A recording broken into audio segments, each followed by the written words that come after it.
This is my most dangerous project to date.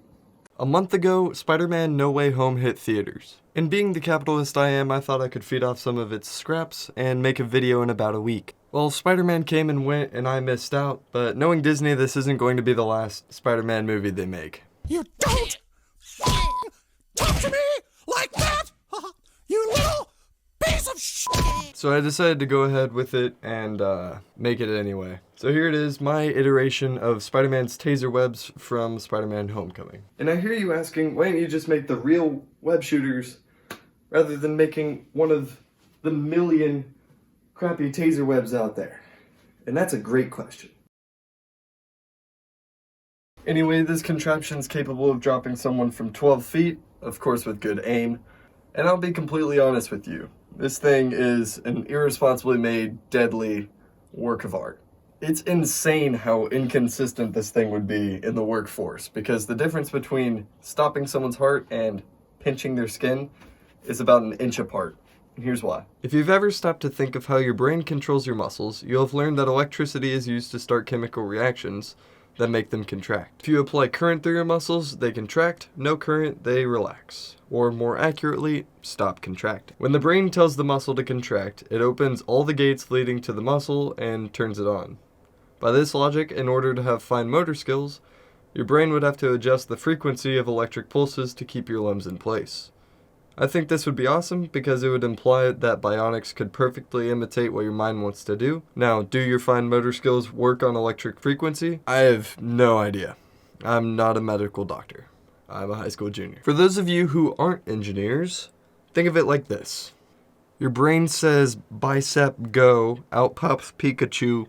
Pikachu lightning bolt zaps you in the bicep, and your bicep goes whoop. Because your brain uses electricity to stimulate nerves, we can do the same artificially to create the same effect. This is an electric shock stimulator, and what it does is it turns your muscles on without you actually having to get up and move them. And it does so artificially. So let me just turn this thing on. Nope. There we go. Nice steady heartbeat like.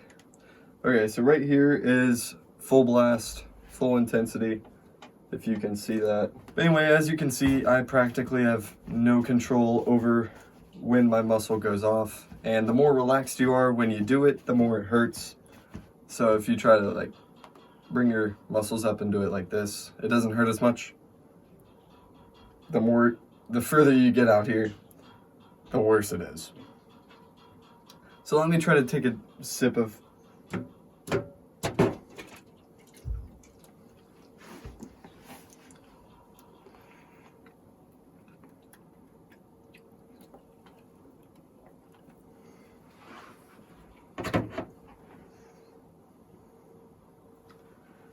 It's like having Tourette's, but without the mental part. So in order to have a good taser, you have to make the victim contract their muscles as much as possible for the longest amount of time. Which means you need a high frequency, high voltage, low current application. The high voltage is going to get you to overcome the impedance of the human body, and the high frequency will keep it at that contracted state, while the low current makes it a not so painful shock, mainly just the painful cramp. Because you're not really trying to hurt the guy, you're just trying to like stop them from doing whatever they're doing for a while. So how can we increase the voltage? Well, there are two options. We can make an enormous voltage multiplier that we have to affix to an arm, or we can buy this $7 transformer off of Amazon. Okay, so how can we keep the frequency constant so the current doesn't change and kill someone? Well, we could use some capacitors, a MOSFET, and an arc gap to make sure the frequency is consistent. No. See, that's a lot of stuff to fit on one arm, and that stuff costs money.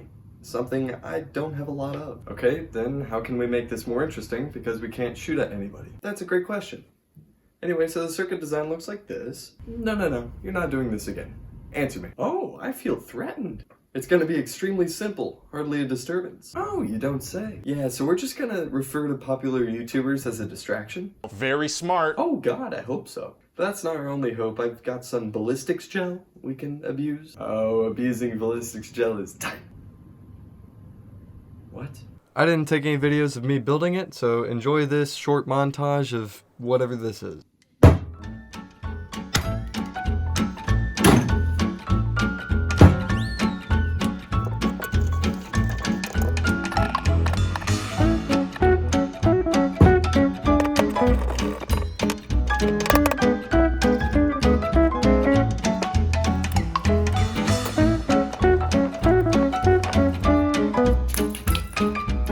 So I just sealed everything up with the taser thingy, but there's a bit of an issue. Every time I press the taser button, it doesn't do nothing like it's supposed to. What it does is this. No, that actually... I might have burned myself. Crap. Alright, hopefully I've fixed this big issue. I just replaced this one wire from going inside to being outside to give it more insulation. Right, so here's how it works. We have a 12-volt battery that heads into this step-up transformer, which then heads to the taser deployment area, which are wound in a figure-8 pattern as per the usual. Heading onto the back, we have the solenoid also connected to the 12-volt battery. It's powered by a 12-gram CO2 cartridge, which heads into an adapter of my own making, and they obviously go to the barrels to shoot out the prongs. And then inside of the glove, there are 3 buttons. The button on the thumb side is the taser button, so once you shoot it, it won't automatically tase. You have to press that. It's kind of a safety feature. The middle 2 have to both be pressed. If you press one, no shot. Press the other, no shot. Both are pressed, then you shoot. Fair enough. Yeah, I mean, fair enough. I'm a little lost, but fair enough. I'm down to my very last CO2 canister, so if this doesn't work, that's it. The video comes out, and sad ending, I guess. So right now I'm putting my very last CO2 canister on there. And like I said, if this goes south, none of it works.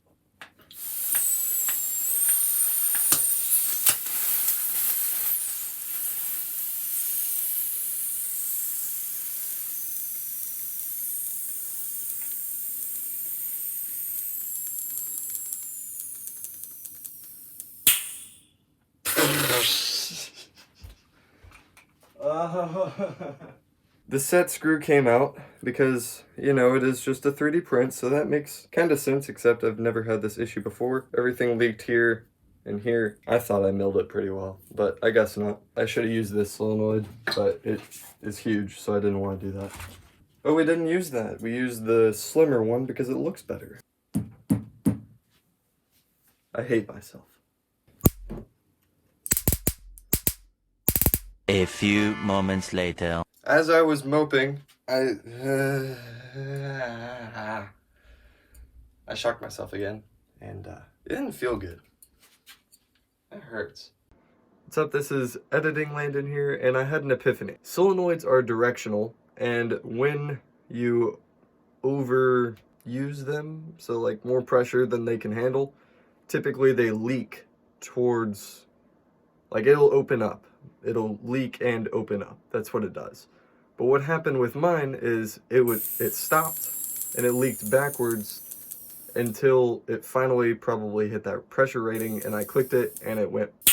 So yeah, I'm an idiot. I flipped the solenoid around the wrong way. Now, I'm not saying that the system would have worked if that hadn't happened, but we might have gotten at least one of the prongs to shoot. If I were to do it again, I would have gotten Alan Pond's CO2 solenoid. That way there's no leaking behind it. After that, I would have made 2 Tesla valves. That way, I don't need to explain it. 2 Tesla valves and then 2 pressure chambers. Yeah, I'm sure you can figure it out. Besides that, everything else would stay the same. I said what I said about the taser part. This video should come out around 6:30 or 7 o'clock today, and there will be a new video every 2 weeks starting today. I hope you enjoyed it.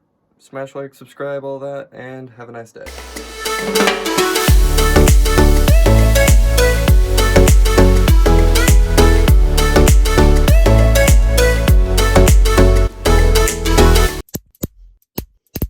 Ow. Jesus. Okay, I might need to separate those wires.